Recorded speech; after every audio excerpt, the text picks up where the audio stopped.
ದೇವರ ವಾಕ್ಯಕ್ಕೆ ಬರೋಣ. ಈ ಆದಿತ್ಯವಾರದಲ್ಲಿ ದೇವರ ಒಂದು ಉದ್ದೇಶಗಳು, ದೇವರ ಒಂದು ಆಲೋಚನೆಗಳು ಹೇಗಿರುತ್ತವೆ ಅನ್ನುವಂಥದ್ದನ್ನ ನಾವು ತಿಳಿದುಕೊಳ್ತಾ ಇದ್ದೇವೆ. ಯೇಸು ಸ್ವಾಮಿ ಭೂಮಿ ಮೇಲೆ ಬಂದಿರುವುದಕ್ಕೆ ಅನೇಕ ಕಾರಣಗಳಿವೆ, ಒಂದೇ ಕಾರಣ ಇಲ್ಲ, ಹಲವಾರು ಕಾರಣಗಳನ್ನ ಹೊತ್ಕೊಂಡು ಬಂದಿದ್ದಾನೆ. ಬೇರೆ ಪ್ರಾಮುಖ್ಯವಾಗಿ ಪಾಪ ಪರಿಹಾರ ಮಾಡುವುದಂತೂ ಪ್ರಾಮುಖ್ಯವಾದದ್ದು. ಅದರ ಜೊತೆಯಲ್ಲಿ ಇನ್ನೂ ಅನೇಕ ಕಾರಣಗಳಿವೆ. ಪಾಪ ಪರಿಹಾರ ಮಾಡಿದ್ದಾನೆ, ಆಮೇಲೆ ಎಷ್ಟೋ ಪಾಪಿಗಳನ್ನು ರಕ್ಷಿಸುವುದಕ್ಕೆ ಬಂದಿದ್ದೇನೆ ಅಂತ ಹೇಳಿದ್ದಾನೆ. ಅದರಲ್ಲಿ ಇದೊಂದು ಪ್ರಾಮುಖ್ಯವಾದದ್ದು ಏನಪ್ಪಾ ಅಂತ ಹೇಳಿದ್ರೆ, ಬಡವರನ್ನು ಶ್ರೀಮಂತರನ್ನಾಗಿ ಮಾಡುವುದಕ್ಕಾಗಿ ಆತ ಬಂದಿದ್ದಾನೆ. ಬಡವರನ್ನು ಐಶ್ವರ್ಯವಂತರನ್ನಾಗಿ ಮಾಡಲಿಕ್ಕೆ ನಾನು ಬಂದಿದ್ದೇನೆ ಅಂತ ಹೇಳಿ ಈ ವಾಕ್ಯ ಹೇಳುತ್ತದೆ. ಓದ್ರಿ ಮತ್ತೊಮ್ಮೆ ಯಾವ ವಚನವನ್ನು ಓದ್ರಿ, 9ನೇ ವಚನ.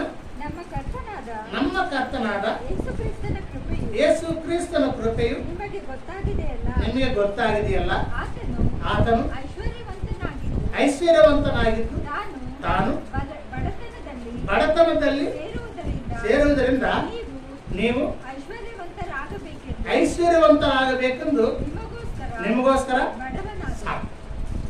ನಾವು ಐಶ್ವರ್ಯವಂತರಾಗಬೇಕೆಂದು ನಮಗೋಸ್ಕರ ಬಡವನಾದ. ವಾಸ್ತವವಾಗಿ ಯೇಸು ಸ್ವಾಮಿ ಭೂಲೋಕಕ್ಕೆ ಬರುವುದಕ್ಕಿಂತ ಮುಂಚಿತವಾಗಿ ಆ ಹಿಂದಿನ ಕಾಲದಲ್ಲಿ ಆತನ ಬಡವನಲ್ಲ, ಐಶ್ವರ್ಯವಂತನ ಅಂತೇಳಿ ಬೈಬಲ್ ಹೇಳ್ತಾರೆ. ಯೇಸು ಕ್ರಿಸ್ತನು ಭೂಮಿ ಮೇಲೆ ಬರುವುದಕ್ಕಿಂತ ಮುಂಚೆ ಐಶ್ವರ್ಯವಂತ.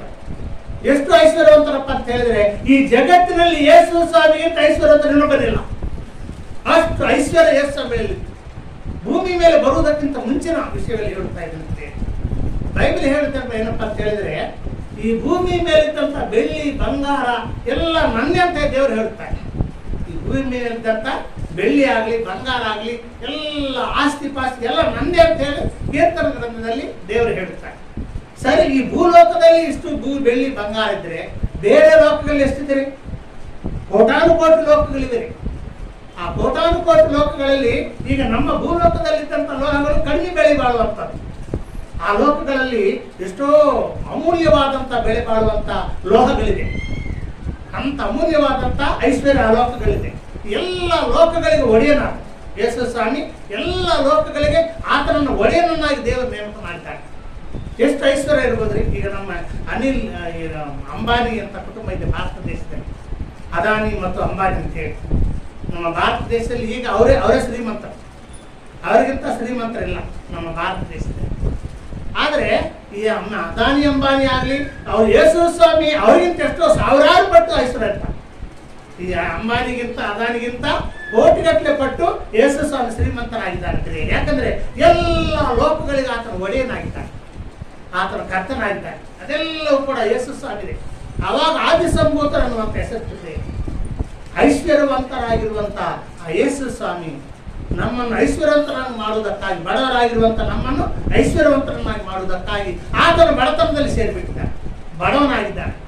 ನಮಗೋಸ್ಕರವಾಗಿ ಆತನ ಬಡವನಾಗಿದ್ದಾನೆ ಅಂತ ಹೇಳಿ ಅಲ್ಲಿ ಬರೆಯಲ್ಪಟ್ಟಿದೆ.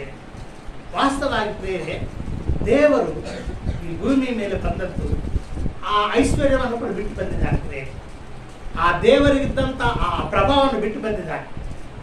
ದೇವರಿಗಿರುವಂತ ಕೆಲವೊಂದು ಶಕ್ತಿಗಳಿರ್ತವೆ, ಅದೆಲ್ಲ ಕೂಡ ಬಿಟ್ಟು ಬಂದಿದ್ದಾರೆ. ಆ ಸ್ಥಾನಮಾನ ಬಿಟ್ಟು ಬಂದಿದ್ದಾರೆ. ಆ ದೇವರ ಸ್ವರೂಪವನ್ನು ಬಿಟ್ಟು ಬಂದಿದ್ದಾರೆ.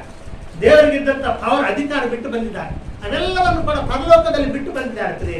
ಮನುಷ್ಯನಾಗಿ ದಾಸನಾಗಿ ಬಂದು ಬಿಟ್ಟಿದ್ದಾರೆ. ನಾವು ದಾಂಡೇಲಿ ಪಟ್ಟಣದಲ್ಲಿದ್ದೇವೆ. ನಮ್ಮ ಮನೆಗಳಲ್ಲಿ ಕರೆಂಟ್ ಇದೆ ಮತ್ತು ನಲ್ಲುಗಳಿದೆ, ಮನೆಗಳಿಗೆ ನಲ್ಲುಗಳಿವೆ ಮತ್ತು ಮನೆಗಳನ್ನು ಕಟ್ಟಿಕೊಂಡು ವಾಸ ಮಾಡ್ತಾ ಇದ್ದೇವೆ. ಯಾರಾದರೂ ಬಂದು ನಮ್ಮನ್ನು ಕರೆದಾಣ ತಿಳ್ಕೊಂಡ್ರಿ, ಕರೆಂಟ್ ಇಲ್ಲದಂತ ಒಂದು ಹಳ್ಳಿಗೆ, ನೀರಿಲ್ಲದಂತ ಒಂದು ಹಳ್ಳಿಗೆ, ಒಂದು ಮನೆ ಇಲ್ಲದಂತ ಒಂದು ಗುಡಿಸಲು ಮನೆಗೆ ಬರಂತ ಬಹುತೇಕ ನಾವು ಹೋಗ್ತೇವೆ. ನಾವು ಯಾರಾದ್ರೂ ಹೋಗ್ತಾರೆ? ಕರೆಂಟ್ ಒಂದು ತಾಸು ಕರೆಂಟ್ ಇಲ್ಲದಿದ್ರೆ ಒದ್ದಾಡ್ತೀವಿ. ಅಯ್ಯೋ ಫ್ಯಾನ್ ಬಂದಾಯ್ತು, ಅದು ಬಂದಾಯ್ತು, ಇದು ಬಂದಾಯ್ತು. ಆದರೆ ಪ್ರಿಯರೇ, ಪರಲೋಕದ ವಾತಾವರಣನೇ ಬೇರೆ. ಪರಲೋಕದಲ್ಲಿದ್ದಂತ ಯೇಸು ಸ್ವಾಮಿ ಅಧಿಕಾರನೇ ಬೇರೆ. ಒಂದೊಂದು ಲೋಕಕ್ಕೊಬ್ಬೊಬ್ಬ ಅಧಿಪತಿ ಇದ್ದಾರೆ. ಕೋಟಾನುಕೋಟಿ ಲೋಕಗಳಿದಾವೆ ಅಂತ ನಾನು ಹೇಳುತ್ತಾ ಇದ್ದೀನಿ. ಒಂದೊಂದು ಲೋಕಕ್ಕೊಬ್ಬ ಲೋಕಾಧಿಪತಿ ಇದ್ದಾರೆ. ಈ ಲೋಕಾಧಿಪತಿಗೆ ಎಲ್ಲರೂ ಕೂಡ ಹೋಗಿ ಯೇಸು ಸ್ವಾಮಿಯಿಂದ ಬೋರ್ನ್ ಬಿಡ್ತಾರೆ. ಅಂತ ಅಧಿಕಾರ ಯೇಸು ಸ್ವಾಮಿಗಿದೆ ಭೂಮಿ ಮೇಲೆ ಬರುವುದಕ್ಕಿಂತ ಹಿಂದಿನ ಕಾಲದಲ್ಲಿ. ಅದೆಲ್ಲ ಬಿಟ್ಟು ಬಂದ. ಅದೆಲ್ಲ ಅಧಿಕಾರವನ್ನ ಆ ಎಲ್ಲ ಐಶ್ವರ್ಯವನ್ನು ಕೂಡ ಬಿಟ್ಟು ಬಂದು ಒಬ್ಬ ಮನುಷ್ಯನಾಗಿ ಬಂದಿದ್ದಾನೆ. ಯಾರಾದ್ರೂ ಬಿಡ್ತಾರೆ? ಭೂಲೋಕದಲ್ಲಿದ್ದಂತೆ ಯಾವ ಮನುಷ್ಯರು ಕೂಡ ತನಗಿಂತ ಕಡಿಮೆ ಸ್ಥಳಕ್ಕೆ ಹೋಗೋದ್ರೆ ಹೋಗುದಿಲ್ಲ. ಯಾರಿಗಾದರೂ ಒಂದು ಕಂಪನಿಯಲ್ಲಿ ಆಗಲಿ, ಒಂದು ಗವರ್ಮೆಂಟ್ ಉದ್ಯೋಗದಲ್ಲಿ ಆಗಲಿ, ಒಂದು ಪ್ರಮೋಷನ್ ಅವರಿಗೆ ಪ್ರಮೋಷನ್ ಕಡಿಮೆ ಮಾಡಿಬಿಟ್ಟು ಕಡಿಮೆ ಪ್ರಮೋಷನ್ ಹೋಗಂದ್ರೆ ಹೋಗ್ತಾರೆ. ನಾನು ಯಾಕೆ ಹೋಗಲಕ್ಕ? ಅದು ಯೇಸು ಸ್ವಾಮಿ ಪ್ರೇರೆ ಸಂಪೂರ್ಣವಾಗಿ ತನ್ನನ್ನು ತಾನು ಬರೆದು ಮಾಡಿಕೊಂಡಿದ್ದಾನೆ. ಏನು ಇಲ್ಲದವನಾಗಿ ಬಿಟ್ಟಿದ್ದಾನೆ. ಓದಿರ ವಚನವನ್ನ ಫಿಲಿಪ್ಪಿದವರಿಗೆ ಬರೆದ ಪತ್ರಿಕೆಯಲ್ಲಿ 7ನೇ ಅಧ್ಯಾಯದಲ್ಲಿ ಮಾತ್ರ. ಫಿಲಿಪ್ಪಿದವರಿಗೆ ಬರೆದ ಪತ್ರಿಕೆ 7ನೇ ಅಧ್ಯಾಯ 6ನೇ ವಚನ ಯಾರಾದರೂ ಬರೋದ್ರಿ? 2:6. ಹಾ ಹಾ ಹಾ ಹಾ ಹಾ ಹಾ ತನ್ನನ್ನು ಬರೆದು ಮಾಡಿಕೊಂಡು ದಾಸತ್ವವನ್ನು ಧರಿಸಿಕೊಂಡು ಮನುಷ್ಯರಿಗೆ ಸಾಕು. ತನ್ನನ್ನು ಬರೆದು ಮಾಡಿಕೊಂಡಿದ್ದಾನೆ.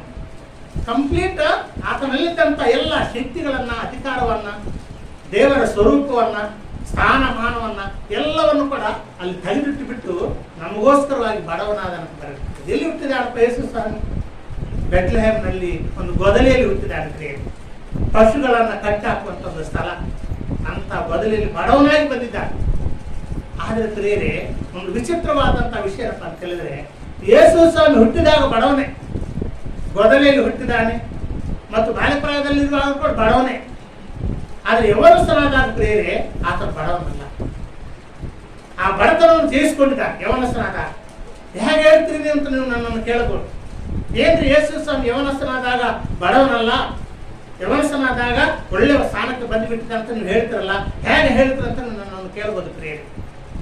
ಯೇಸು ಸ್ವಾಮಿ ಶಿಷ್ಯರಲ್ಲಿ ಕೂಡ ಕೆಲವೊಂದು ಐಶ್ವರ್ಯವಂತರಿದ್ದರು. ಗೊತ್ತಾ ನಿಮಗೆ?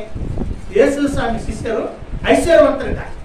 ಈಗ ನಾವಿಲ್ಲಿದ್ದೇವೆ. ನಾನು ಇಲ್ಲಿ ಒಂದು ಫಾದರ್ ಆಗಿದ್ದೇನೆ, ಪಾಸ್ಟರ್ ಆಗಿದ್ದೇನೆ. ಕೋಟ್ಯಾಧೀಶರು ಬಂದು ನನ್ನ ಶಿಷ್ಯರಾಗ್ತಾನ್ರಿ? ಆಗುದೇ ಇಲ್ಲ. ಅವರೇನ್ರಿ ಮಾಮೂಲು ಒಂದು ಮಿಡಿಲ್ ಕ್ಲಾಸ್ ಮನುಷ್ಯ, ಅವನಿಗೆ ನಾನೇನು ಶಿಷ್ಯನಾಗಲ್ಲ ಅಂತೇಳಿ ಯಾವ ಕೋಟ್ಯಾಧೀಶರು ಬಂದು ನನ್ನ ಶಿಷ್ಯನಾಗುದಿಲ್ಲ.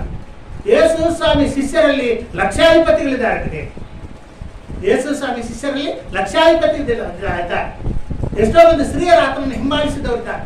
ಆ ಸ್ತ್ರೀಯರು ರಾಜಭವನದಲ್ಲಿ ಒಳ್ಳೆ ಒಳ್ಳೆ ಉದ್ಯೋಗದಂತ ಪುರುಷನ ಹೆಂಡತಿಯರು. ಓದ್ರ ವಚನ ಲೋಕನ ಬರೆದಿರುವ ಸುವಾರ್ತೆಯಲ್ಲಿ 8ನೇ ಅಧ್ಯಾಯ ನೋಡ್ರಿ. ಲೋಕನ ಬರೆದಿರುವ ಸುವಾರ್ತೆ 8ನೇ ಅಧ್ಯಾಯದಲ್ಲಿ ಒಬ್ಬ ಸ್ತ್ರೀ ಯೇಸು ಸ್ವಾಮಿ ಶಿಷ್ಯಲಾಗಿದ್ದಾಳೆ. ಎಂತ ಸ್ತ್ರೀ ನೋಡ್ರಿ. 8ನೇ ಅಧ್ಯಾಯ ಲೋಕನ ಬರೆದಿರುವ ಸುವಾರ್ತೆ 8ನೇ 1ನೇ ವಚನದಿಂದ ಹೋದ್ರಿ. ಲೋಕನ ಬರೆದಿರುವ ಸುವಾರ್ತೆ 8ನೇ ಅಧ್ಯಾಯ. ತರುವಾಯ ಆತನು ದೇವರ ರಾಜ್ಯದ ಸುವಾರ್ತೆಯನ್ನು ಸಾರುತ್ತಾ ಊರುಗಳಲ್ಲಿಯೂ ಗ್ರಾಮಗಳಲ್ಲಿಯೂ ಸಂಚರಿಸಿದನು. ಆತನ ಸಂಗಡ 12 ಮಂದಿ ಶಿಷ್ಯರು ಇದ್ದರು. ದೆವ್ವಗಳ ಕಾರಣದಿಂದಲೂ ರೋಗಗಳಿಂದಲೂ ಗುಣ ಹೊಂದಿದ ಕೆಲವು ಹೆಂಗಸರು ಸಹ ಇದ್ದರು. ಆ ಹೆಂಗಸರು ಯಾರಂದ್ರೆ 7 ದೆವ್ವಗಳು ಬಿಟ್ಟು ಹೋಗಿದ ಮಗ್ದಲದವಳೆಂಬ ಮರಿಯಳು, ಹೇರೋದನ ಮನೆವಾರ್ತೆಯವನಾದ ಪೂಜನ ಹೆಂಡತಿ ಯೋಹಾನಳು. ಹೇರೋದನ ಮನೆವಾರ್ತೆಯವನಾದ ಪೂಜನ ಹೆಂಡತಿ. ಇವನು ಹೇರೋದನ ಮನೆವಾರ್ತೆ ಅಂದ್ರೆ ರಾಜಭವನದಲ್ಲಿ ಒಳ್ಳೆ ಉದ್ಯೋಗ ಆಫೀಸರ್ ಅವರು. ಅವನ ಹೆಂಡತಿ ಯೇಸು ಸ್ವಾಮಿ ಶಿಷ್ಯಲಾಗಿದ್ದಾಳೆ. ಅಂದ್ರೆ ಯೇಸು ಸ್ವಾಮಿ ಬಡತನದಲ್ಲಿಲ್ಲ. ಯವನ ಪ್ರಾಯಕ್ಕೆ ಬಂದಾಗ ಆತನ ಶಿಷ್ಯರಾಗಿ ಮಾಡಿಕೊಂಡಾಗ ಎಷ್ಟೋ ಮಂದಿ ಐಶ್ವರ್ಯವಂತರು, ಧನವಂತರು ಯೇಸು ಸ್ವಾಮಿ ಶಿಷ್ಯರಾಗಿ ಬಿಟ್ಟಿದ್ದಾರೆ.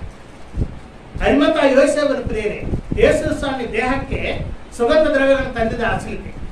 ಆ ಸುಗಂಧ ದ್ರವ್ಯಗಳು ಎಷ್ಟು ಗೊತ್ತಾ? ಸುಮಾರು 1 ಲಕ್ಷ ರೂಪಾಯಿ ಬೆಲೆ ಬಾಳುವಂತ ಸುಗಂಧ ದ್ರವ್ಯಗಳು.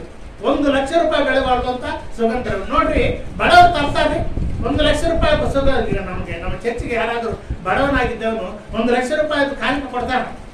ಕೊಡುದಿಲ್ಲ. ಶ್ರೀಮಂತನಾಗಿ ಇದ್ದವನು ಮಾತ್ರ ಕೊಡ್ಲಿಕ್ಕೆ ಸಾಧ್ಯ. ಇಲ್ಲಿ ಈ ಅರಿಮತ ಯೋಸೇಫನು ಯೇಸು ಸ್ವಾಮಿ ಮೃತದೇಹಕ್ಕೆ ಹತ್ತಲಿಕ್ಕಾಗಿ 1 ಲಕ್ಷ, ಸುಮಾರು 1.5 ಲಕ್ಷದ ಸುಗಂಧ ದ್ರವ್ಯಗಳನ್ನು ತಂದಿದ್ದಾರೆ. ಇನ್ನೊಂದು ವಿಷಯ ನಾನು ಹೇಳ್ತೇನೆ ಪ್ರಿಯರೇ, ಯೇಸು ಸ್ವಾಮಿ ಬಡವನಲ್ಲ. ಯವನಸ್ಥನಾಗಿದ್ದಾಗ ಆತನ ಬಡವನಾಗಿರ್ಲಿಲ್ಲ ಅಂತ ಹೇಳಿ ಇನ್ನೊಂದು ವಿಷಯ ನಾನು ಹೇಳುತ್ತೇನೆ. ಹೆಚ್ಚು ಮಾನ, ಹೆಚ್ಚು ಘನತೆ ಆತನಿಗೆ ಬಂದಿದೆ ಆತನ ಯವನಪ್ರಾಯದಲ್ಲಿ ಸೇವೆ ಮಾಡುತ್ತಿರುವಾಗ. ಹೇಗಪ್ಪ ಅಂತ ಹೇಳಿದ್ರೆ, ವಿಧಾನಸಭೆಯಲ್ಲಿ ಕೂಡ ಯೇಸು ಸ್ವಾಮಿ ಬಗ್ಗೆ ಚರ್ಚೆ ಮಾಡಿದ್ದಾರೆ. ಈಗ ನಮಗೆ ಕರ್ನಾಟಕ ಸ್ಟೇಟ್ಗೆ ಬೆಂಗಳೂರು ರಾಜಧಾನಿ. ಆ ಬೆಂಗಳೂರಿನಲ್ಲಿ ವಿಧಾನಸೌಧ ಇದೆ. ಅಲ್ಲೆಲ್ಲ ಈ ರಾಷ್ಟ್ರವನ್ನ, ಈ ರಾಜ್ಯವನ್ನ ಪರಿಪಾಲನೆ ಮಾಡಲಿಕ್ಕಾಗಿ ಕಾನೂನು ಮಾಡುತ್ತಾರೆ. ನಮ್ಮ ಕರ್ನಾಟಕ ಸ್ಟೇಟ್ಗೆ ಯಾವ ರೀತಿ ಪರಿಪಾಲಿಸಬೇಕು ಅನ್ನೋದಕ್ಕೆ ಅಲ್ಲಿ ಕಾನೂನು ಮಾಡ್ತಾರೆ. ಅದನ್ನು ವಿಧಾನಸೌಧ ಅಂತ ಹೇಳುತ್ತೇವೆ. ಆರಿಸಿ ಬಂದಿದ್ದಂತ MLA-ಗಳೆಲ್ಲ ಅಲ್ಲಿ ಕೂಡ್ತಾರೆ. ಅಲ್ಲಿ ಕೂಡ್ಕೊಂಡು ಎಲ್ಲ MLA-ಗಳು ಕೂಡ್ಕೊಂಡು ತರ್ಜನ ಭರ್ಜನೆ ಮಾಡಿ ಒಂದು ಕಾನೂನು ಮಾಡ್ತಾರೆ ನಮ್ಮ ರಾಜ್ಯಕ್ಕೆ. ಅದನ್ನು ವಿಧಾನಸೌಧ ಅಂತ ಹೇಳ್ತೇವೆ. ಯೇಸು ಸ್ವಾಮಿಯನ್ನ ಅರೆಸ್ಟ್ ಮಾಡಿದಾಗ ಬಂಧಿಸಿದಾಗ ಆ ರಾಜಭವನದಲ್ಲಿ ಅಂದ್ರೆ ಆ ವಿಧಾನಸೌಧದಲ್ಲಿ ಚರ್ಚೆ ಮಾಡಿದಾಗ ಸಣ್ಣ ಪುಟ್ಟ ವ್ಯಕ್ತಿ ಆದ್ರೆ ಅಲ್ಲಿ ತನಕ ಹೋಗುದಿಲ್ರಿ. ಸಣ್ಣ ಪುಟ್ಟ ವ್ಯಕ್ತಿ ಆದ್ರೆ ಆ ವಿಧಾನಸೌಧ ತನಕ ಹೋಗುದಿಲ್ಲ. ನಿಕೋದೇಮ ಎಂಬ ವ್ಯಕ್ತಿ ಅಲ್ಲಿ ಹೇಳ್ತಾನೆ ಎಲ್ಲರ ಮುಂದೆ, ಯೇಸು ಸ್ವಾಮಿ ನೀವು ಅದಕ್ಕೆ ಮಾತಾಡಬೇಡ್ರಿ, ಆತನ ಯಥಾರ್ಥವಂತ ವ್ಯಕ್ತಿ ಅಂತ ಹೇಳಿ ರಾತ್ರಿ ಸಮಯದಲ್ಲಿ ಯೇಸು ಸ್ವಾಮಿ ಬಗ್ಗೆ ಬಂದು ಮಾತಾಡಿದಂತ ವ್ಯಕ್ತಿ ಈ ನಿಕೋದೇಮ. ಪಾರ್ಲಿಮೆಂಟ್ ನಲ್ಲಿ ವಿಧಾನಸೌಧದಲ್ಲಿ ಯೇಸು ಸ್ವಾಮಿಗೆ ಚರ್ಚೆ ನಡೆದಿದೆ. ಆದ್ದರಿಂದ ಬಾಲ್ಯಪ್ರಾಯದಲ್ಲಿ ಆತನ ಬಡವನೆ.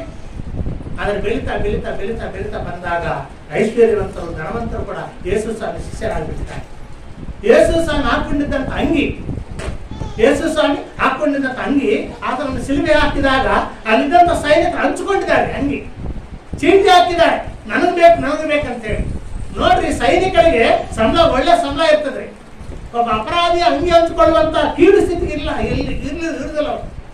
ಚೀಟಿ ಹಾಕೊಂಡಿದ್ರೆ ನನಗ್ ಬೇಕಂತೇಳಿ ಅಂದ್ರೆ ಆ ಅಂಗಿ ಬೆಲೆ ಎಷ್ಟಪ್ಪ ಅಂತ ಹೇಳಿದ್ರೆ ರಾಜಭವನದಲ್ಲಿ ರಾಜರು ಹಾಕೊಳ್ಳುವಂತ ಅಂಗಿ ಅದು. ಅದಕ್ಕಾಗಿ ಅಷ್ಟು ಬೆಳೆ ಇರುವುದರಿಂದ ನಾವು ಚೀಟಿ ಹಾಕೊಂಡಿದ್ದಾರೆ. ಆದ್ದರಿಂದ ಕಳಿಸಲಿದ್ದೇನೆ, ಯೇಸು ಸ್ವಾಮಿ ಯವನ ಪ್ರಾಯಕ್ಕೆ ಬಂದಾಗ ಆತನ ಬಡತನದಲ್ಲಿ ಇರಲಿಲ್ಲ. ಒಳ್ಳೆ ಶ್ರೀಮಂತ ಅಂದ್ರೆ ಒಳ್ಳೆ ಸ್ಥಿತಿಯಲ್ಲಿ ಬಂದಿದ್ದಾರೆ. ಸರಿ ಪ್ರಿಯರೇ, ಈ ಮಧ್ಯಾಹ್ನದ ವೇಳೆ ನಾನು ಹೇಳುವುದೇನಪ್ಪ ಅಂತ ಹೇಳಿದ್ರೆ, ನಮ್ಮನ್ನು ಬಡವರಾಗಿರುವಂತ ನಮ್ಮನ್ನು ಐಶ್ವರ್ಯವಂತರನ್ನಾಗಿ ಮಾಡ್ಲಿಕ್ಕಾಗಿ ಆತನ ಬಂದಿದ್ದಾನೆ. ಹಾಗಾದ್ರೆ ಪ್ರಿಯರೇ, ಒಂದು ಪ್ರಶ್ನೆ ಬರ್ತದೆ, ಯಾಕಪ್ಪ? ಮತ್ತು ದೇವರ ಮನಸ್ಸಿದೆ, ಎಲ್ಲರನ್ನ ಐಶ್ವರ್ಯವಂತರ ಮಾಡ್ಬೇಕನ್ನೋಂತ ದೇವರ ಮನಸ್ಸಿದೆ. ಒಂದು ಬಾಯಿಂದ ಒಂದು ಮಾತು ಹೇಳಿದ್ರೆ ಸಾಕಲ್ಲ, ಎಲ್ಲರೂ ಐಶ್ವರ್ಯವಂತರಾಗಿ ಹೋಗ್ತಾರೆ. ಸುಮ್ಮನೆ ಇದೆಲ್ಲ ಯಾಕೆ? ಭೂಲೋಕಕ್ಕೆ ಬರುವುದು, ಕಷ್ಟಪಡುವುದು, ಒಡೆಯಲ್ಪಡುವುದು, ಕೊಳ್ಳಲ್ಪಡುವುದು ಇಲ್ಲ ಯಾಕೆ? ಬರೀ ಒಂದು ಮಾತನ್ನು ಹೇಳಿದ್ರೆ ಸಾಕಲ್ಲ ಅಂತ ಹೇಳಿ ನೀವು ಪ್ರಶ್ನೆ ಕೇಳ್ಬೋದು ಪ್ರಿಯರೇ. ಆದ್ರೆ ಒಂದು ರಹಸ್ಯ ಇದೆ ಪ್ರಿಯರೇ. ಏನಪ್ಪಾ ಅಂತ ಹೇಳಿದ್ರೆ, ದೇವರು ಕೊಡ್ಲಿಕ್ಕೆ ಮನಸ್ಸಿದೆ. ದೇವರು ನಮಗೆ ಐಶ್ವರ್ಯ ಕೊಡ್ಲಿಕ್ಕೆ ಮನಸ್ಸಿದೆ, ನಮ್ಮನ್ನು ಬಡತನದಿಂದ ಮೇಲೆ ಕೆಲ್ಸಲಿಕ್ಕೆ ಮನಸ್ಸಿದೆ. ಅದು ಬೈಬಲ್ ಹೇಳುತ್ತದೆ. ಬೈಬಲ್ ಅನ್ನು ಓದಿದರೆ ದೇವರ ಮನಸ್ಸು ಗೊತ್ತಾಗ್ತದೆ. ಯಾರಾದ್ರೂ ನಮ್ಗೆ ಬೇರೆ ಊರಿಂದ ಪತ್ರ ಬಂದ್ರೆ ನಾವು ಪತ್ರ ಓದಿದಾಗ ಆ ಪತ್ರದಲ್ಲಿ ಗೊತ್ತಾಗ್ತದೆ, ಆ ಬರೆದಿದ್ದ ಮನಸ್ಸು ಗೊತ್ತಾಗ್ತದೆ. ಆ ಬರೆದಿದ್ದವನು ಎಂತ ಮನಸ್ಸಿದೆ, ಅವನಲ್ಲಿ ಎಂತ ಹೃದಯ ಇದೆ, ಅವನು ಒಳ್ಳೆ ಗುಣವುಳ್ಳವನಾಗಿದ್ದಾನ, ಪ್ರೀತಿಯುಳ್ಳವನಾಗಿದ್ದಾನ, ಕಠಿಣಸ್ಥನಾಗಿದ್ದಾನ ಅನ್ನುವಂಥದ್ದು ಆ ಲೆಟರ್ನಲ್ಲಿ ಬರೆದಿದ್ದಂಥ ಅಕ್ಷರಗಳನ್ನು ಓದುವಾಗ ನಮ್ಗೆ ಗೊತ್ತಾಗುತ್ತೆ. ಅದೇ ರೀತಿ ಬೈಬಲ್ ಓದುತ್ತಿರುವಾಗ ದೇವರ ಮನಸ್ಸು ಗೊತ್ತಾಗ್ತದೆ. ದೇವರ ಹೃದಯ ಎಂಥದ್ದು, ದೇವರ ಮನಸ್ಸು ಎಂಥದ್ದು ಅನ್ನುವಂಥದ್ದು ಬೈಬಲ್ ಓದುತ್ತಿರುವಾಗ ಗೊತ್ತಾಗ್ತದೆ. ಇಲ್ಲಿ ನಾವು ಓದಿಕೊಂಡಿರುವಂತಹ ವಾಕ್ಯ ಭಾಗದಲ್ಲಿ ಬಡವರಾಗಿರುವಂತ ನಮ್ಮನ್ನು ಐಶ್ವರ್ಯವಂತರನ್ನಾಗಿ ಮಾಡುವುದಕ್ಕಾಗಿ ಐಶ್ವರ್ಯವಂತನಾಗಿರುವಂತ ದೇವರು ಬಡವನಾಗಿದ್ದಾನೆ. ದೇವರ ಮನಸ್ಸು ಪ್ರಿಯರೇ, ಬಡವರಾಗಿರುವಂತ ನಾವು ಬಡವರಾಗಿರುವುದು ಬೇಡದಿಲ್ಲ. ನೀವು ಬಡವರಾಗಿರುವುದು ಬೇಡ, ಐಶ್ವರ್ಯವಂತರಾಗಿರ್ಬೇಕಂತ ಹೇಳಿ ದೇವರು ಬಯಸ್ತಾ ಇದ್ದಾರೆ. ಹಾಗಾದ್ರೆ ಹೇಗಪ್ಪ? ಮತ್ತು ದೇವರು ಕೊಡ್ಬೋದಲ್ಲ ಅಂತ ಹೇಳಿದ್ರೆ ದೇವರು ಆ ರೀತಿ ಕೊಡುದಿಲ್ರಿ. ದೇವರು ಆ ರೀತಿ ಕೊಡುದಿಲ್ಲ. ತೆಗೆದುಕೊಳ್ಳುವವರಿಗೆ ಆ ಮನಸ್ಸಿರ್ಬೇಕ್ರಿ. ಈಗ ಹೌದು, ನನಗೆ ಆಶೀರ್ವಾದ ಬೇಕು, ನನಗೆ ಆಶೀರ್ವಾದ ಬೇಕನ್ನೋಂಥ ಮನಸ್ಸಿದ್ರೆ ದೇವರು ಯಾವ ಕೊಡ್ತಾರೆ. ಅವ್ರಿಗೆ ಆ ಮನಸ್ಸೇ ಇರ್ತಿದ್ರೆ ದೇವ್ರ ಹೆಂಗ್ ಕೊಡ್ತಾನ್ರಿ? ದೇವರು ಕೊಡುದಿಲ್ಲ. ಮನುಷ್ಯರನ್ನ ಸ್ವತಂತ್ರನಾಗಿ ಮಾಡಿದ್ದಾನೆ. ಮನುಷ್ಯರನ್ನು ದೇವರು ರೂಪಿಸುವಾಗ, ನಿರ್ಮಾಣ ಮಾಡುವಾಗ ದೇವರ ಸ್ವರೂಪದಲ್ಲಿ ಮಾಡಿದ್ದಾನೆ ಅಂತ ಬರೆಯಲ್ಪಟ್ಟಿದೆ. ದೇವರ ಸ್ವರೂಪ ಅಂದ್ರೆ ಏನು? ಸ್ವಂತದಾಗಿ ಅವನು ಆಲೋಚನೆ ಮಾಡಬೇಕು, ಖುದ್ದಾಗಿ ತೀರ್ಮಾನ ತೆಗೆದುಕೊಳ್ಳಬೇಕು, ತನ್ನ ಜೀವನವನ್ನ ಯಾವ ರೀತಿ ನಡೆಸ್ಕೊಳ್ಬೇಕನ್ನುವಂತ ತೀರ್ಮಾನ ಅವನ ಕೈಯಲ್ಲಿ ಕೊಟ್ಟು ಬಿಟ್ಟಿದ್ದಾನೆ. ದೇವರು ಒಂದು ನಮ್ಮ ಮನೆಗಳಲ್ಲಿ ಮಕ್ಕಳಿಗೆ ಬೊಂಬೆ ತರ್ತೇವೆ, ಒಂದು ಕಿವಿ ಕೊಟ್ಟಲ್ಲಿ ಇಟ್ಟುಬಿಟ್ರೆ ಡ್ರರ್ ಅಂತ ಅದು ಆಡ್ತದೆ ಆ ಬೊಂಬೆ. ಅಂದ್ರೆ ನಾವು ಯಾವ ರೀತಿ ಆರಿಸೋದು ಆ ರೀತಿ ಆಡ್ತದೆ. ದೇವರು ಆ ರೀತಿ ಮಾಡೋದಲ್ಲ ಮನುಷ್ಯರನ್ನ. ಕಿವಿ ಕೊಟ್ಟು ಬಿಟ್ಟು ನೀವು ಈ ರೀತಿ ನಡಿಯಪ್ಪ, ಈ ರೀತಿ ನಡಿಯಪ್ಪ ಅಂತ ಹೇಳಿ ಮನುಷ್ಯರಿಗೆ ಆ ರೀತಿ ಆಜ್ಞಾಪಿಸುವುದಿಲ್ಲ. ಮನುಷ್ಯರಿಗೆ ಅಂತ ಬುದ್ಧಿ ಕೊಟ್ಟಿದ್ದಾನೆ, ಅಂತ ಜ್ಞಾನ ಕೊಟ್ಟಿದ್ದಾನೆ, ತೀರ್ಮಾನ ತೆಗೆದುಕೊಳ್ಳುವಂತ ಒಂದು ಯೋಚನಾ ಶಕ್ತಿಯನ್ನು ಕೊಟ್ಟಿದ್ದಾನೆ. ನೀನೇ ತೀರ್ಮಾನ ತಗೋ. ನೀವು ಬಡವನಾಗಿರ್ಬೇಕಂತಿದ್ಯೋ, ಐಶ್ವರ್ಯವಂತನಾಗಿರ್ಬೇಕಂತಿದ್ಯೋ, ಬುದ್ಧಿವಂತನಾಗಿರ್ಬೇಕಂತಿದ್ಯೋ, ಬುದ್ಧಿಹೀನಾಗಿರ್ಬೇಕಂತಿದ್ಯೋ, ಅದು ನಿನ್ನ ಇಷ್ಟ ಅಂತ ಹೇಳಿ ಮನುಷ್ಯರಿಗೆ ಆ ಸ್ವಾತಂತ್ರ್ಯ ಕೊಟ್ಟುಬಿಟ್ಟಿದ್ದಾನೆ. ಗೋತ್ರ ವಚನವನ್ನ ಪ್ರಸಂಗಿ ಪುಸ್ತಕದಲ್ಲಿ 7ನೇ ಅಧ್ಯಾಯದಲ್ಲಿ 29ನೇ ವಚನದಲ್ಲಿ ಮಾತನಾಡುತ್ತಾರೆ. ಪ್ರಸಂಗಿ ಪುಸ್ತಕ 7ನೇ ಅಧ್ಯಾಯ 29. ಯಾರಾದರೂ ದೇವರು ಮನುಷ್ಯರನ್ನು ಸತ್ಯವಂತರನ್ನಾಗಿ ಸೃಷ್ಟಿಸಿದರು. ಅವರಾದರೂ ಬಹು ಯುಕ್ತಿಗಳನ್ನು ಕಲ್ಪಿಸಿಕೊಂಡಿದ್ದಾರೆ. ಯಾರಾದ್ರೂ ತೆಲುಗು ಬೈಬಲ್ ಇದೆಯಾ? ಯಾರ ಬೆಳೆ ಇಲ್ಲಾದ್ರೂ ತೆಲುಗು ಬೈಬಲ್ ಇದೆಯಾ? ಪ್ರಸಂಗಿ 7:20.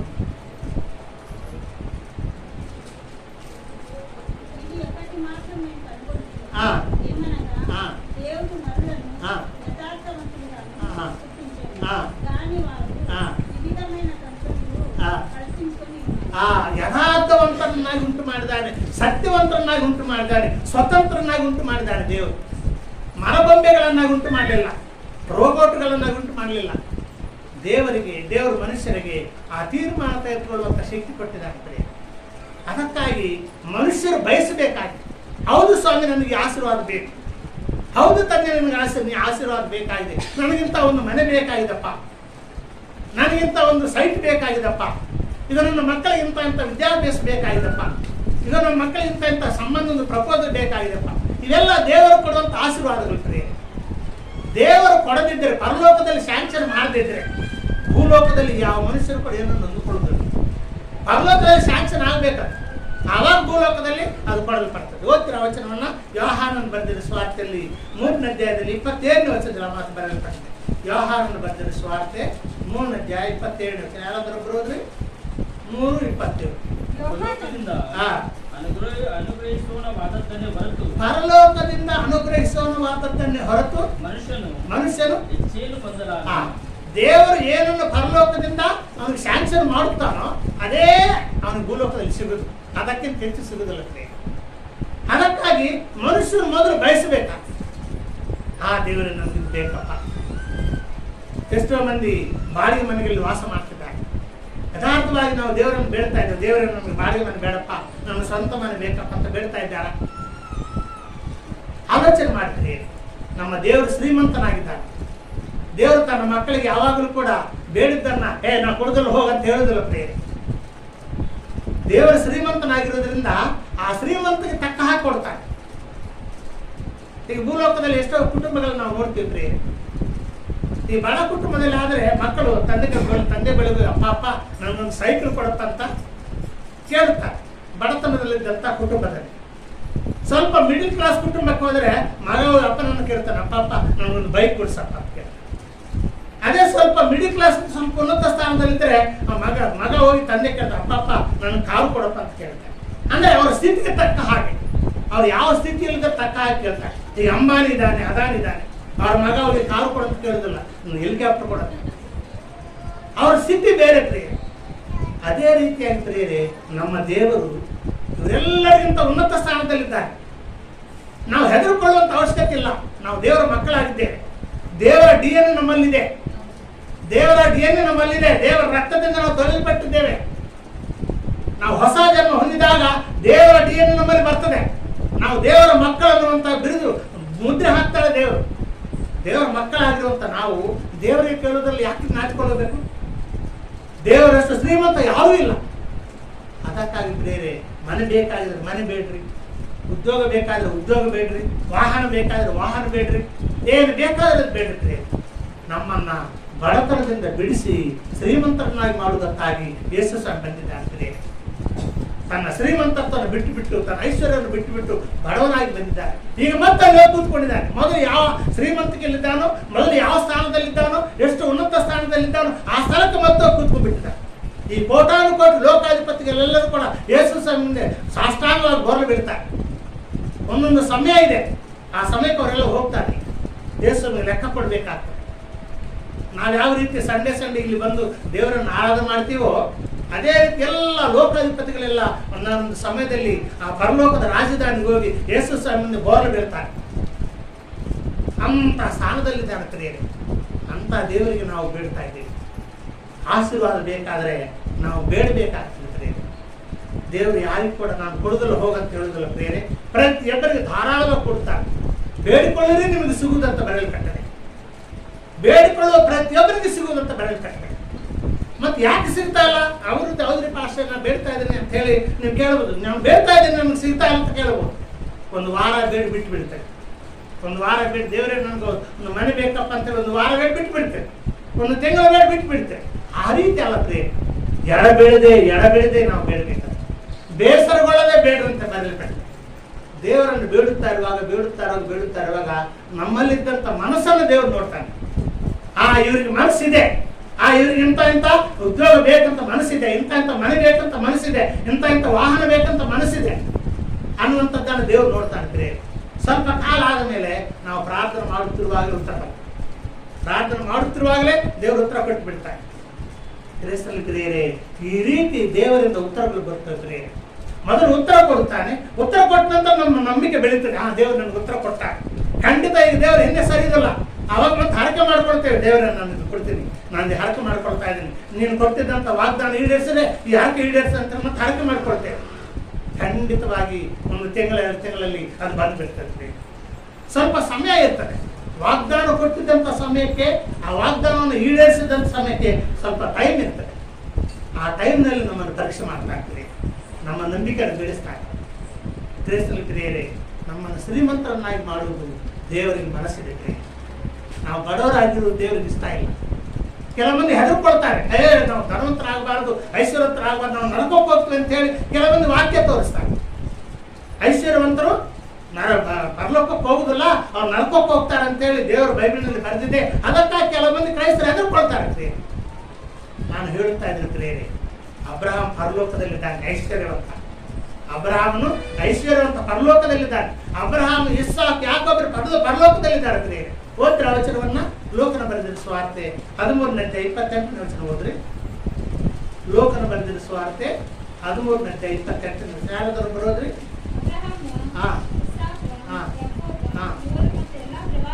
ಇವರು ಮತ್ತು ಎಲ್ಲ ಪ್ರವಾದಿಗಳು ದೇವರ ರಾಜ್ಯದಲ್ಲಿರುವುದನ್ನು ನಿಮ್ಮನ್ನು ಮಾತ್ರ ಹೊರಗೆ ಹಾಕುವುದನ್ನು ನೀವು ನೋಡುವ. ಅಬ್ರಹಾಮು, ಇಸ್ಸಾಕು, ಯಾಕೋಬು ದೇವರ ರಾಜ್ಯದಲ್ಲಿರುವುದನ್ನು ನೀವು ನೋಡುವ. ನೀವು ನೋಡ್ತೀರಂತಿದ್ದಾನೆ ಯೇಸು ಸಹ. ರೇ ದಾವೀದ ಪರಲೋಕದಲ್ಲಿದ್ದಾನೆ, ಸೊಲೊಮೋನ ಪರಲೋಕದಲ್ಲಿದ್ದಾನೆ. ಅವರೆಲ್ಲರೂ ರಾಜರು, ಶ್ರೀಮಂತರವರೆಲ್ಲ. ಬೇಸಲಿದ್ದರೆ ಹೆದರ್ಕೊಳ್ಬೇಡ. ಶ್ರೀಮಂತರಿದ್ದರೆ, ಐಶ್ವರ್ಯವಂತರಾದರೆ ನಾವು ನರಕಕ್ಕೆ ಹೋಗ್ತೀವಿ ಅಂತ ಹೇಳಿ ಹೆದರ್ಕೊಳ್ಬೇಡ. ಹಾಗಾದ್ರೆ ಯೇಸು ಸ್ವಾಮಿ ಅಲ್ಲಿ ಯಾಕೆ ಹೇಳಿದಾರಪ್ಪ, ಮತ್ತು ಐಶ್ವರ್ಯವಂತರು ಪರಲೋಕ ರಾಜ್ಯದಲ್ಲಿ ಸೇರುವುದಿಲ್ಲ ಅಂತೇಳಿ ಯೇಸು ಸ್ವಾಮಿ ಯಾಕೆ ಹೇಳಿದಾರಪ್ಪ ಅಂತ ಹೇಳಿದ್ರೆ ಪ್ರಿಯರೇ, ಐಶ್ವರ್ಯವಂತರ ಬಗ್ಗೆ ಅಲ್ಲ ಅದನ್ನು ಹೇಳಿದ್ದು. ಐಶ್ವರ್ಯದ ಮೇಲೆ ಮಮತೆ ಇಡು. ಯಾರು ಐಶ್ವರ್ಯದ ಮೇಲೆ ಮಮತೆ ಇಡುತ್ತಾರೋ, ಯಾರು ಐಶ್ವರ್ಯದ ಮೇಲೆ ಗಮನ ಇಡುತ್ತಾರೋ, ಐಶ್ವರ್ಯವನ್ನೇ ಸರ್ವಸ್ವನಾಗಿ ಮಾಡ್ಕೊಂಡು ಬಿಡ್ತಾರೋ ಅವ್ರು ಹೋಗುದಿಲ್ಲ. ಯಾವಾಗಲೂ ಐಶ್ವರ್ಯದ ಮೇಲೆ ಮನಸ್ಸು, ಐಶ್ವರ್ಯದ ಮೇಲೆ ಎಲ್ಲ ಕೂಡಾಕೊಳ್ಳುದೆ ಇದೇ ಧನಾಸಿ, ಈ ಲೋಕದ ಆಸೆದಲ್ಲಿ ಸಿಕ್ಕಾಕೊಂಡಿರ್ತಾರಲ್ಲ, ಐಶ್ವರ್ಯವಂತರ ಬಗ್ಗೆ ಹೇಳಿದ್ದಾರೆ. ನಾವೀಗ ಹೇಳಿದಂತೆ ಐಶ್ವರ್ಯವಂತರು ದೇವರ ಮೇಲೆ ಮನಸ್ಸಿಟ್ಟಿದ್ರು. ಅಬ್ರಹಾಮ್ ಆಗಲಿ, ಇಸ್ಸಾಕನಾಗಲಿ, ಯಾಕೋಬನಾಗಲಿ, ದಾವೀದನಾಗಲಿ, ಸೊಲೊಮೋನನಾಗಲಿ ಎಲ್ಲರೂ ಕೂಡ ದೇವರ ಮೇಲೆ ಮನಸ್ಸಿದ್ದವರು. ನಾವು ದೇವರ ಮೇಲೆ ಮನಸ್ಸಿಟ್ಟು ದೇವರನ್ನು ಪ್ರೀತಿಸುತ್ತಾ ದೇವರಿಂದ ಹೋಗ್ತಾ ಇದ್ರೆ ಅವ್ರು ನಮ್ಮ ಹಿಂದೆ ಬರ್ತಾರೆ. ಅವೆಲ್ಲ ಐಶ್ವರ್ಯವಂತ, ಶ್ರೀಮಂತ ಎಲ್ಲ ನಮ್ಮ ಹಿಂದೆ ಬರ್ತಾರೆ. ಆಶೀರ್ವಾದಗಳೆಲ್ಲ ನಮ್ಮ ಹಿಂದೆ ಓಡೋಡಿ ಬರ್ತಾರೆ. ನಾವು ಅವ್ರಿಗೆಲ್ಲ ಹಿಂದೆ ಓಡೋಕೆ ಅವಶ್ಯಕತೆ ಇಲ್ಲ, ಅವೇ ನಮ್ಮ ಹಿಂದೆ ಓಡಿ ಬರ್ತಾರೆ. ಕ್ರೈಸ್ತರೇ, ಈ ಭೂಲೋಕದಲ್ಲಿ ಕ್ರೈಸ್ತರಾಗಿರುವಂಥ ನಾವು ಬಡವರಾಗಿರುವುದು ದೇವರ ಇಷ್ಟ ಇಲ್ಲ. ಬಡವರಾಗಿರುವುದು ದೇವರ ಇಷ್ಟ ಇಲ್ಲ. ನಾವು ಅನೇಕರಿಗೆ ಆಶೀರ್ವಾದ ಕಾರಣವಾಗಿರಬೇಕು. ನೀವು ಅನೇಕರಿಗೆ ಆಶೀರ್ವಾದದಾಯಕವಾಗಿರ್ಬೇಕಂತೇಳಿ ದೇವರು ಹೇಳುತ್ತಾರೆ. ನೀವು ಅನೇಕರಿಗೆ ಸಾಲ ಕೊಡ್ತೀರಿ ಹೊರತು ಸಾಲ ತೆಗೆದುಕೊಳ್ಳುವುದಿಲ್ಲ. ನಿಮ್ಮನ್ನು ತಲೆಯನ್ನಾಗಿಡ್ತೇನೆ ಹೊರತು ಬಾಲವನ್ನಾಗಿ ಹಿಡಿದಿಲ್ಲ. ನೀವು ಹೋಗುವಾಗಲೂ ಬರುವಾಗಲೂ ಆಶೀರ್ವಾದ ಹೊಂದುತ್ತೇವೆ. ನಿಮ್ಮ ಹೊಲದಲ್ಲಿ ಆಶೀರ್ವಾದ, ಮನೆಯಲ್ಲಿ ಆಶೀರ್ವಾದ ಬರ್ತದೆ ಅಂತೇಳಿ ಧರ್ಮೋಪದೇಶ ಕಾಂಡ 28ನೇ ಅಧ್ಯಾಯದಲ್ಲಿ ಮಾತನಾಡುತ್ತಾರೆ. ಆದ್ದರಿಂದ ಕ್ರೈಸ್ತರೇ, ನಾವು ಐಶ್ವರ್ಯದ ಬಗ್ಗೆ, ಆಶೀರ್ವಾದದ ಬಗ್ಗೆ ಹಿಂದೆ ಹೆಜ್ಜೆ ಹಾಕಬಾರ್ದು. ಆಶೀರ್ವಾದ ಅಂದರೆ ನಿಜವಾಗಿ ಯೆಹೋವನ ಆಶೀರ್ವಾದ ನಮಗೆ ಐಶ್ವರ್ಯವನ್ನು ಕೊಡ್ತಾರೆ. ತೆಲುಗು ಬೈಬಲ್ನಲ್ಲಿ ಹೋದ್ರೆ ಯಾರಾದರೂ ಜ್ಞಾನೋಕ್ತಿಗಳಲ್ಲಿ 10ನೇ ಅಧ್ಯಾಯ 22ನೇ ವಚನ ಯಾರಾದರೂ ಬರೋದು ತೆಲುಗು ಬೈಬಲ್ ಹೋದ್ರಿ. ಜ್ಞಾನೋಕ್ತಿ 10:22